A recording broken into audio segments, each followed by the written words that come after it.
ইউনেস্কে কাঁপিয়ে এবার দিল্লি বিস্ফোরণ নিয়ে ইন্টারপোলের দ্বারস্থ হচ্ছে ভারত। এবং নিঃসন্দেহে এটি বড় ধামাকা, কারণ সাম্প্রতিক সময়ে আন্তর্জাতিক স্তরের পুলিশের সাহায্য ভারত কিন্তু খুব একটা নেয়নি। অপারেশন সিন্দুর বলুন কিংবা তার আগে পুলওয়ামা অ্যাটাক বলুন, এই প্রথমবারের জন্য বর্তমানে ইন্টারপোলের দ্বারস্থ হয়েছে ভারত। এবং একটা জিনিস স্পষ্ট হয়ে যাচ্ছে এতে, যে আন্তর্জাতিক যোগ আজকে এই দিল্লি ব্লাস্টের সঙ্গে কিন্তু পুরোপুরি যে জড়িয়ে গেছে, তা ভারতের গোয়েন্দারা ইন্টারন্যাশনাল সার্কিটে কিন্তু প্রমাণ করে দিচ্ছেন। অন্তত তিনটি জায়গায় যেখানে বাংলাদেশের সঙ্গে যোগ খুঁজে পেয়েছে ভারত। এবং শুধু বাংলাদেশ নয়, এই পুরো নেটওয়ার্কটাকে বলা হচ্ছে তুর্কি Bangladesh white collar terror network. অর্থাৎ তুরস্ক বহুদিন ধরে যা চেষ্টা করছিল কখনো পাকিস্তান এবং বাংলাদেশকে নিয়ে, এবং আজকে দেখা যাচ্ছে সেই চেষ্টা বাস্তবের মাটিতে তারা পূরণ করার জন্য এক স্টেপ এগিয়ে গেছিল। যদিও ভারতের গোয়েন্দারা অত্যন্ত বিচক্ষণতার সাথে অনেক বড় হামলা কিন্তু আটকে দিয়েছে। হ্যাঁ, দিল্লি বিস্ফোরণ হয়তো হয়েছে, কিন্তু এই দিল্লি বিস্ফোরণের আড়ালে থাকা অনেক বড় পরিকল্পনা কিন্তু ভেস্তে গেছে শুধুমাত্র ভারতের গোয়েন্দাদের তৎপরতার জন্য। আর এরপর ভারতের গোয়েন্দারা অত্যন্ত অ্যাগ্রেসিভলি এই নেটওয়ার্কের জাল ঠিক কত দূর পৌঁছেছে সেই পার্টিকুলার জায়গাটিকে সমূলে উৎপাটন করার চেষ্টা করছে, তা কিন্তু পরিষ্কার হয়ে যাচ্ছে। এখানে পরিষ্কার বলা হচ্ছে জম্মু কাশ্মীরের পুলিশ এবার ইন্টারপোলের দ্বারস্থ হয়েছে। কেন ইন্টারপোলের দ্বারস্থ হয়েছে? এই টেরর মডেল নেটওয়ার্কে এখনো অবধি যে 8 জন ডাক্তার গ্রেফতার হয়েছিলেন, সেই ডাক্তারের মধ্যে একজনের নাম হলেন ডক্টর আদিল। এই ডক্টর আদিলের ভাইয়ের নাম ডক্টর মুজাফফর। এই ডক্টর মুজাফফর নাকি অত্যন্ত গুরুত্বপূর্ণ এক ভূমিকা পালন করেছিলেন এই টেরর প্লটিংয়ে। শুধু আজকে থেকে নয়, এই টেরর প্লটিং এর পুরো বিষয়টি নাকি 2021 সাল থেকে শুরু হয়েছিল। এবং আপনারা জানেন এই টেরর নেটওয়ার্কের সঙ্গে জড়িত 2 জন তুরস্কতে কিন্তু ট্রাভেল করেছিল, যেখানে তুরস্কের যে হ্যান্ডেলার তাদেরকে রিসিভ করে, এবং তুরস্কতেই কিন্তু এই টেরর অ্যাটাকের পরিকল্পনাটি করা হয়েছিল। এখন গোয়েন্দারা জানতে পেরেছেন এই যে তুরস্কতে যাতায়াত ডক্টর মুজাম্মিল এবং ডক্টর উমার নবী করেছিলেন, সেই টিমের অত্যন্ত গুরুত্বপূর্ণ সদস্য ছিল এই মুজাফফর, অর্থাৎ ডক্টর আদিলের ভাই। এই মুজাফফর এখন ভারত থেকে গায়েব হয়ে গেছেন। তুরস্কতে বসে মুজাফফর, ডক্টর উমার এবং ডক্টর মুজাম্মিল এই টেরর অ্যাটাকের পরিকল্পনা করেছিল, এবং এক্ষেত্রে তুরস্কের এক হ্যান্ডেলারের কথা কিন্তু উঠে এসছে। তুরস্কের এই যে হ্যান্ডেলারের কথা উঠে এসছে, তার পোশাকি নাম এখনো অব্দি মনে করা হচ্ছে উকাসা। যদিও অরিজিনাল নাম এখনো পাওয়া যায়নি, কিন্তু কোড ওয়ার্ড উকাসা তা বিভিন্ন ক্ষেত্রে গোয়েন্দারা জানতে পেরেছেন। এখানে একটা ইন্টারেস্টিং বিষয় আছে। এই যে মুজাফফর, যাকে নিয়ে আমি এত কথা বলছি, তিনি এই মুহূর্তে ভারতে নেই। তিনি আগস্ট মাসে ভারত ছেড়ে প্রাথমিকভাবে মনে করা হচ্ছে দুবাইতে চলে গেছেন, এবং তার বর্তমান লোকেশন হতে পারে আফগানিস্তান কিংবা বাংলাদেশ। আর এখানেই কিন্তু বাংলাদেশের নামটা প্রথম ক্ষেত্রে জড়িয়ে যাচ্ছে, যে বাংলাদেশ এই টেররিস্টদের সেফ প্যাসেজ হয়ে যাচ্ছে। এবং আপনারা বুঝতে পারছেন এই পুরো ঘটনার নেপথ্যে যেহেতু তুরস্কের হ্যান্ডেলার উকাসা আছে, তাই এই হ্যান্ডেলারের পক্ষে মুজাফফরকে বাংলাদেশের শেল্টার করিয়ে দেওয়া খুব একটা সহজ, কঠিন কাজ নয়, অত্যন্ত সহজ কাজ। এবার আফগানিস্তান কিংবা বাংলাদেশ এর সাসপেক্টেড লোকেশন ভারতের গোয়েন্দারা মনে করছেন, ফলে ইন্টারপোলের দ্বারস্থ হয়ে গেছে ভারত। এবং এই পুরো বিষয়টা আরো কিন্তু জটিল হয়ে যাচ্ছে ক্রমশ। এবং মোহাম্মদ ইউনুস যদি অবিলম্বে এই টেরর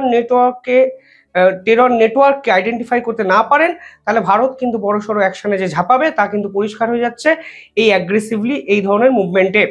পাশাপাশি আরো একটা ইন্টারেস্টিং তথ্য বাংলাদেশকে নিয়ে আমাদের সামনে এসছে। এই পুরো ঘটনার নেপথ্যে এক মহিলা উইং তৈরি করার চেষ্টা কিন্তু হয়েছে। যে মহিলা উইং কে তৈরি করেছিল? ডক্টর শাহিন, যিনি কিন্তু প্রথম মহিলা ডাক্তার যিনি টেরর নেটওয়ার্কে ধরা পড়েন। এই ডক্টর শাহিনের সঙ্গে কার যোগাযোগ পাওয়া গেছে? মাসুদ আজারের বোনের যোগাযোগ পাওয়া গেছে। মাসুদ আজারের বোনের কাজটি কি ছিল? সাদিয়ার কাজটি কি ছিল? না, তাদের কাজটি ছিল জয়সি মোহাম্মদের হয়ে মহিলা উইং তৈরি করা। এবং তারা কবে তৈরি করতে চেয়েছিলেন? যখন অপারেশন সিন্দুরে পাকিস্তানের ভাওয়ালপুর নামক জায়গায় ভারতের ব্রহ্মস আশ্রে পড়ে, তখন জয়সি মোহাম্মদের প্রধান যে শাখা অফিস তা কিন্তু সম্পূর্ণভাবে গুড়িয়ে দেওয়া হয়। এবং জয়সি মোহাম্মদের শাখা অফিস যেহেতু গুড়িয়ে যায়, তখন তারা প্রতিশোধ নেওয়ার জন্য মহিলাদের রাস্তায় নামায়। এবং তাদের টার্গেটে ছিল একটু আনপ্রিভিলেজ মহিলারা, যারা সমাজে পিছিয়ে আছেন, এবং সেই পিছিয়ে থাকা মহিলাদের তারা কিন্তু ঐক্যবদ্ধ করে এক নেটওয়ার্ক তৈরি করে এবং এই নেটওয়ার্কের মাথায় বসেন মাসুদ আজহারের বোন সাদিয়া, যিনি আবার তার স্বামীকে হারিয়েছেন অপারেশন সিন্দুরের এই পর্বে ভারতের ছোড়া মিসাইলে। এবার সাদিয়ার সঙ্গে যোগাযোগ হয়ে যায় এই পার্টিকুলার ডাক্তার শাহিনের, এবং শাহিন কিন্তু তাদের মহিলা উইংকে আরো শক্তিশালী করার জন্য আরো দুজন মহিলা ডাক্তারকে কিন্তু তাদের দলে ঢুকিয়ে নেন, যে ডাক্তাররা এখন ভারতের গোয়েন্দাদের হাতে ধরা পড়েছেন। আর তথ্য বলছে যে দুই ডাক্তার ধরা পড়েছেন তারা graduate from Bangladesh medical college.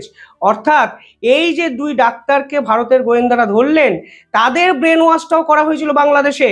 অর্থাৎ প্রত্যেকটি পদক্ষেপে মোহাম্মদ ইউনূসের এই বাংলাদেশের বর্তমানে যে রেডিক্যালাইজড চেহারা, তা কিন্তু ভারতের গোয়েন্দারা এস্টাবলিশ করে দিচ্ছেন। এবং বাংলাদেশে বসে ভারতকে অশান্ত করার ছক যে মহিলারা দিনের পর দিন করেছেন, সেই মহিলাদের কাজে লাগানো হয়েছে এই পুরো terror model network set up করতে। অর্থাৎ প্রথম সাসপেক্ট হলো যাকে ভারত খুঁজছে, সে কোথায় আছে, বাংলাদেশ না আফগানিস্তানে। দ্বিতীয় প্রশ্ন হলো তুরস্ক এবং বাংলাদেশ যেভাবে ভারতের বিপক্ষে এই পরিকল্পনাটি করেছে, তার রুটটা কোথায়, কোথায় লুকিয়ে আছে উকাসা, কোথায় লুকিয়ে আছে মুজাফফর। এবং আরো একটা ইন্টারেস্টিং বিষয়, কেন বাংলাদেশ এই পুরো বিষয়টার মধ্যে সেন্ট্রালাইজড হয়ে যাচ্ছে। কারণ আপনাদের একটা তথ্য দেখাই, আমি যা দেখাই তথ্য ছাড়া দেখাই না। আপনার স্ক্রিনে এই খবরের কাগজটি দেখতে পাচ্ছেন, যেখানে হেডিংটা দেখুন, 3000 কেজি অ্যামোনিয়াম নাইট্রেট ভারতবর্ষে ঢুকেছে। 3000 কেজি অ্যামোনিয়াম নাইট্রেটের মধ্যে ভারতবর্ষ, মানে 3200 কেজির মধ্যে ভারতবর্ষ এখনো উদ্ধার করতে পেরেছে 2900 কেজি অ্যামোনিয়াম নাইট্রেট। এবার 300 কেজি অ্যামোনিয়াম নাইট্রেট এখনো খুঁজে পাওয়া যাচ্ছে না। অ্যামোনিয়াম নাইট্রেট আপনারা জানেন এই দিল্লি বিস্ফোরণে প্রধান বিস্ফোরক হিসেবে ব্যবহার করা হয়েছে।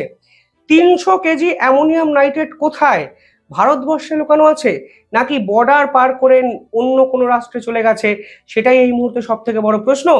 এবার বাংলাদেশ কিভাবে এই পুরো বিষয়টা সহায়তা করেছে দেখুন, পরিষ্কার বলা হচ্ছে এই যে 3200 কেজি অ্যামোনিয়াম নাইট্রেট ভারতবর্ষে এসছে, সেটা নেপাল এবং বাংলাদেশ বর্ডার থেকে এসছে।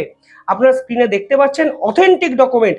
আমি একদম অথেন্টিসিটি ছাড়া এই খবর করি না, এবং আপনারা নিজেরা গুগলে গিয়ে সার্চ করুন, যেখানে পরিষ্কার বলা হচ্ছে 3200 কেজি অ্যামোনিয়াম নাইট্রেট বাংলাদেশ কিংবা নেপাল থেকে ভারতবর্ষে স্মাগেল হয়েছে। অর্থাৎ পরিষ্কার বোঝা যাচ্ছে এর প্লটে বাংলাদেশের পরিকল্পনা জড়িত, এবং বাংলাদেশ, তুরস্ক, পাকিস্তানের জেইশ মোহাম্মদ একত্রে মিলে ভারতের বিপক্ষে এই ভয়ানক ষড়যন্ত্র করেছে। যদিও তাদের পরিকল্পনা ছিল অনেক বড়, তারা কিন্তু ব্লাস্টটি করাতে চেয়েছিল 6ই ডিসেম্বর, যে 6ই ডিসেম্বর 1992 সালে বাবরি মসজিদ ধ্বংস হয়। সেই বাবরি মসজিদ ধ্বংসের প্রতিশোধ নিতে তারা অযোধ্যা, তারা প্রয়াগরাজ এবং ভারতের বিস্তীর্ণ শহরে ধারাবাহিক বিস্ফোরণ ঘটাতে চেয়েছিল। কিন্তু সৌভাগ্যের বিষয়, এই বিস্ফোরণটি সৌভাগ্যের জন্যই বলছি, কারণ এই বিস্ফোরণটি দিল্লিতে হয়ে যায়, ফলে আরো ভয়ানক যে পরিকল্পনা তাদের ছিল তা কিন্তু ভেস্তে যায়। কিন্তু এই ভেস্তে যাওয়া পরিকল্পনা আমাদের সামনে কিন্তু অনেকগুলো দরজা ওপেন করে দেয়, এবং মোহাম্মদ ইউনূসের বাংলাদেশের বর্তমানে যে কদর্য চেহারা, যারা দিনের পর দিন তুরস্ক এবং পাকিস্তানের সঙ্গে একত্রে মিলিটারি আস্ফালন ঘটানোর চেষ্টা করছে, আজকে দেখুন গ্রাউন্ড রিয়েলিটিতে দেখা যাচ্ছে তারা মিলিটারি আস্ফালন নয়, তারা টেরর প্লটিং করেছে, দিনের পর দিন ভারতকে অশান্ত করার পরিকল্পনা করেছে। এবং এখানেই প্রশ্ন ওঠে, কিভাবে বাংলাদেশ সরকার এই টেরোরিস্ট আক্রাদের দিনের পর দিন জায়গা দিচ্ছে। যাই হোক, কমেন্টে জানাবেন আপনারা কিভাবে দেখছেন পুরো বিষয়টি। বল এখন ইন্টারপোলের কোর্টে। ভারত নিঃসন্দেহে বড় এক ধামাকাদার স্টেপ নিয়েছে, কিন্তু এর শেষটা কোথায় প্রশ্ন কিন্তু থেকেই যায়। দেখতে থাকুন দ্য ইন্ডিপেন্ডেন্ট বেঙ্গল। আর চ্যানেলটিকে ভালো লাগলে একটু সাবস্ক্রাইব করে পাশে থাকা বেল আইকনটি ক্লিক করে আমাদের পাশে থাকবেন। ধন্যবাদ।